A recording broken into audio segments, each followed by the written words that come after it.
مساء الخير. اهلا بكم في فيديو جديد. النهارده ان شاء الله هناخد مع بعض اسهل طريقه للونج ديفيجن او للقسمه المطوله ستاندرد الجوريزم فور ديفيجن. كنا اخدناها في سنه رابعه وخمسه، وهي اسهل طريقه للقسمه المطوله في الماس. اول حاجه لما بيقول لي مثلا divide by using the standard algorithm زي كده مثلا، ومديني الديفيدند والديفيزور زي ما احنا عارفين، اللي من اول ده اللي في اول ده اسمه ديفيدند وده اسمه ديفيزور. تمام. اول حاجه بنعملها ان احنا بنكتبهم كده في الشكل اللي هو الاسم المطوله ده اللي احنا عارفينه، اللي هي الشرطه دي اهي، دي الشرطه دي. تمام. وبنكتب هنا ديفيدند وبنكتب هنا ايه الديفيزور. تمام. بعد كده بنعمل التيبل بتاع مين، بتاع 26. يعني نقول 26 تايمز 1 ايكوال 26، 26 تايمز 2 ايكوال 52، 26 تايمز 3 ايكوال 78، لغايه لما اعدي هنا ال 58 دي. تمام. يعني انا خدت هنا اول نمبر هو ال5 وادي التاني نمبر هو مين ال8، لغايه لما اعدي ال58. تمام. هلاقي هنا عندي 26 تايمز 3 هي اللي بكام، ب 78. تمام. انا كده عديت مين، عديت ال58. يبقى هاخد مين، يبقى اخد دي. تمام. اللي هي 26 تايمز كام، تايمز 2. طيب يبقى نعمل ايه بقى، نكتب ال2 هنا من فوق. 2 تايمز 26 ايكوال 52، هنكتبها تحت مين، تحت ال58. وبعد كده نعمل الماينس. تمام. ال8 ماينس ال2 ايكوال 6، وبعد كده ال5 ماينس 5 ايكوال 0. تمام. لو ناخد بالنا عملنا كذا حاجه كده ورا بعض. اول حاجه عملنا ديفايدد اهي، تمام، وبعد كده عملنا التايمز، وبعد كده عملنا الماينس. تمام. دول هناخدهم بالترتيب، يعني اول حاجه الديفايدد وبعد كده التايمز وبعد كده مين الماينس، واخر حاجه بعد كده بننزل مين، بننزل الارقام اللي بعد كده. تمام. يعني هنا انا عملت الماينس اللي هو ال 8 ماينس 2 ايكوال 6، يبقى بقى ان انا انزل مين، انزل ال5 دي، ال 65 ديفايد على 26. تمام. هنشوف هنا في التيبل بقى مين تايم مين في التيبل بتاع 26 بيديني حاجه فيها ال 65 او قريب من 65. مين اقرب حاجه هنا برضو، هلاقي ان 26 تايمز 3 ايكوال 78، يعني دي اكبر. يبقى ناخد مين، يبقى ناخد ال 26 تايمز 2. يبقى نكتب برضو 2 فوق، ونكتب تحت مين ال 2 تايمز 26 اللي هي ايكوال 52. دي كده عملنا مين، عملنا التايمز. بعد كده نعمل مين، نعمل ماينس. 5 ماينس 2 ايكوال 3، وبعد كده 6 ماينس 5 ايكوال 1، يبقى 13. وننزل لها مين بقى، ننزل لها الزيرو، يبقى 130. 130 لما نعملها دايفايد على 26 هنروح هنا في التيبل نبص بقى فين ال 26 تايمز 26 تايمز كام بيديني 130. هنا هبص في التيبل مش هلاقي غير مين، هي ال5، مفيش غيرها. بص كده هنا اهي ال5 بس هي اللي بكام 130. تمام. طيب انا لو ما كنتش اعملها برضو اضطر ان انا اعملها لغايه لما اوصل لمين، لل 130 او حاجه تعديها يعني. تمام. بعد كده هناخد ال5 تايمز 26 هيديني 130. لما اعملها ماينس هيديني طبعا 3 زيروز، يعني 0 ماينس 0 ايكوال 0، 3 ماينس 3 ايكوال 0، وال1 ماينس 1 ايكوال 0. يبقى كده انا خلاص خلصت المساله. اعرف منين ان انا خلصت، ان انا اللي طلع عندي هنا ايه، زيروز، او اللي بقى عندي زيروز او اي حاجه اقل من مين، اقل من ال 26. تمام. اقل من مين، اقل من ال 26. تمام. يبقى كده النتيجه عندي هي الكوشنت اللي هي ده، اللي هو 225 اللي هو فوق ده.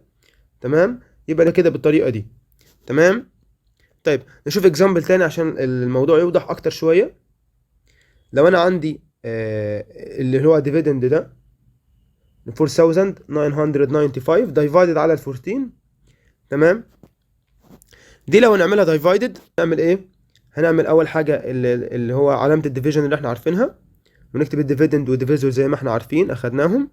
وبعد كده هنكتب التيبل بتاع ال 14 اللي هو ديفيزور. ال 14 تايمز 1 ايكوال 14، 14 تايمز 2 ايكوال 28، 14 تايمز 3 ايكوال 42، 14 تايمز 4 ايكوال 56. طب انا عايز اوصل لمين هي الاول، يعني اعمل له لغايه ما اوصل لمين. في ناس بتحب تخلصه خالص، يعني تكتبه كله بحيث ما تحتاج اي رقم تروح على طول تلاقيه قدامها. تمام. وفي ناس بتقول لك لا، لما انا اعمل ليه ده كله ممكن ما استخدمهوش، اعمله لغايه لما اوصل لمين، لغايه لما اوصل لل 49 اول نمبر هيقابلني. طيب لما اروح هنا هلاقي اقرب حاجه بتقابلني في ال 49 هي مين، هي ال 42. قريبه، لان ال 14 تايمز 4 ايكوال 56، دي اكبر. تمام، يبقى ناخد مين؟ ناخد ال 14 تايمز 3. يبقى نعمل ايه؟ هنحط 3 فوق، وننزل بقى مين؟ ال 42 تحت، وبعد كده نعمل ماينس. طيب هنا بقى ال 9 تايمز 2 ايكوال 7، وبعد كده ال 4 ماينس ال 4 ايكوال 0، يبقى هننزل ال 9. تمام، يبقى 79. تمام، 79 دايفايد على 14. مين هنا في التيبل مين قريب من ال 79؟ الاقي ان اقرب حاجه عندي هي مين؟ 79. هنا مفيش غير ال 14 تايمز 5 ايكوال 70، لان اللي بعد كده اكبر من مين؟ اكبر من ال 79. يبقى نعمل ايه؟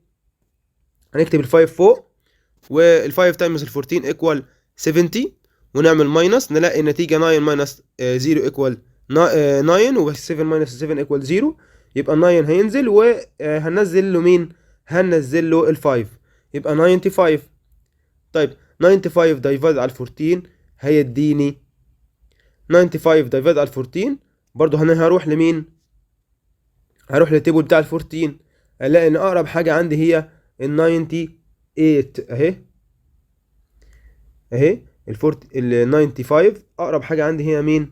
طبعا دي كبيره ما تنفعش، يبقى ناخد مين؟ ناخد ال 14 تايمز 6. تمام، ال 14 تايمز 6، يبقى دي خلاص نمسحها. يبقى ناخد ال 6، يبقى هنكتب ال 6 فوق، ونكتب ال 40، نكتب ال 84 تحت. تمام اهي، ادي 6 فوق، وهنا ال 84. طيب لما نعمل ماينس هنا نلاقي 5 ماينس 4 ايكوال 1، و9 ماينس ال 8 ايكوال 1، يبقى 11. الاقيها اقل من مين؟ اقل من ال 14. يبقى انا كده خلصت المساله برضو، بس عندي مين؟ عندي ريميندر. تمام، يعني هنا عندي ريميندر كام؟ 11. ده الريميندر اللي اتبقى ده، يعني اتبقى تحت ده هنا اسمه ريميندر، ده ريميندر. واللي فوق ده كوشنت، اللي فوق ده اسمه كوشنت. تمام، يبقى النتيجة هي عندي 356، وريميندر كام؟ 11. كده ما خلصنا اسهل طريقة. ازاي بعد كده اعمل تشيك على المسائل بتاعتي؟ يعني ازاي اعمل، يعني اعرف ان انا حليتها صح ولا حليتها غلط؟ هنا عندي في زي ايكويشن كده بسيطة ومعروفة، وهي ان الديفيدند بيكوال الديفيزور تايمز الكوشنت. يعني ناخد الديفيزور تايمز الكوشنت مع بعض، وبعد كده نعمل لهم بلس مين؟ الريميندر. يعني الديفيدند بيكوال الديفيزور تايمز الكوشنت بلس مين؟ بلس الريميندر. يعني ناخد الديفيزور والكوشنت نعملهم تايمز في بعض، وبعد كده نزود عليهم الريميندر. لو اداني ديفيدند يبقى انا كده ايه؟ يبقى انا كده المسألة بتاعتي تمام. طيب تعال نعمل تشيك كده ونشوف المسألتين اللي فاتوا اهم. 5850 دايفيد على 26 كانت ادتني 220. تمام، تعال نشوفها كده. دي اول واحده. هنعمل ازاي؟ الكوشنت اللي هو النمبر عندي 225 تايمز مع 26 اللي هو الديفيزور. طيب بنعمل ازاي التايمز ده؟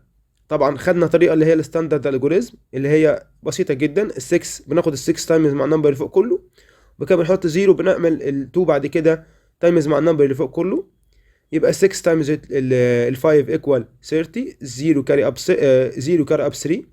6 تايمز 2 ايكوال 12 بلس 3 ايكوال 15. 5 كاري اب 1. 6 تايمز 2 ايكوال 12 بلس 1 ايكوال 13. وبعد كده بنحط الزيرو. بعد كده بنشوف ال 2 تايمز ال 5 ايكوال 10. 0 كاري اب 1. 2 تايمز 2 ايكوال 4 بلس 1 ايكوال 5. 2 تايمز 2 ايكوال 4. تمام، وبعد كده نعملهم بلس مع بعض. 0 بلس 0 ايكوال 0. 5 بلس 0 ايكوال 5. 3 بلس 5 ايكوال 8. 1 بلس 4 ايكوال 5. يبقى ده الديفيدند. هنبص بقى نلاقي هو ده الديفيدند. هو ده بالظبط. يبقى ايه؟ يبقى انا كده المسألة بتاعتي دي كانت تمام. تعال نشوف اللي بعدها، المسألة التانية. تمام، هنا بقى في عندي ريميندر في المسألة دي. تمام، يبقى هناخد الديفيزور تايمز الكوشنت مع بعضه. يعني هناخد ال 356 تايمز مع مين؟ مع ال 14. تمام، طيب تعال نشوفهم الاول دول بكام. هناخد برضو بالستاندرد الجوريزم. هناخد ال 4 تايمز ال 6 ايكوال 24. 4 كاري اب 2. 4 تايمز 5 ايكوال 20. 20 بلس 2 ايكوال 22. يبقى 2 كاري اب 2. 4 تايمز 3 ايكوال 12 بلس 2 ايكوال 14. بعد كده هننزل تحت بقى نعمل الزيرو. 0 كاري اب 0 تايمز 1 تايمز 6 ايكوال 6. 1 تايمز 5 ايكوال 5. 1 تايمز 3 ايكوال 3. يبقى لما نعملهم بلس هنلاقي النتيجة عندي 4 وبعد كده 2 بلس 6 equal 8، 4 بلس 5 equal 9، 1 بلس 3 equal 4. طبعا لسه هعمل مين؟ هعمل بلس الريميندر اللي هو ال 11 اللي في الاخر دي. تمام، احنا قلنا هنعمل بلس عليهم مين؟ الريميندر. طيب تعال نعمل ريميندر كده اللي هو ال 11، نعملهم بلس على النتيجه اللي طلعت لي دي. يبقى ال 4 بلس 1 equal 5، وال 8 بلس 1 equal 9، وال 9 تنزل وال 4 تنزل. يبقى كده هو ده بالظبط الديفيدند اللي كان عندي في الاول. يبقى المساله بتاعتي كده كانت تمام. يبقى انا كده اتاكدت كويس ان المساله بتاعتي طالعه ايه؟ طالعه صح. تمام، لغايه هنا نكون خلصنا الفيديو بتاعنا. اتمنى لو عجبكم الفيديو اشتركوا معنا في القناه وفعلوا زر الجرس عشان يوصلكم اشعار بكل فيديوهاتنا الجديده. يلا باي باي.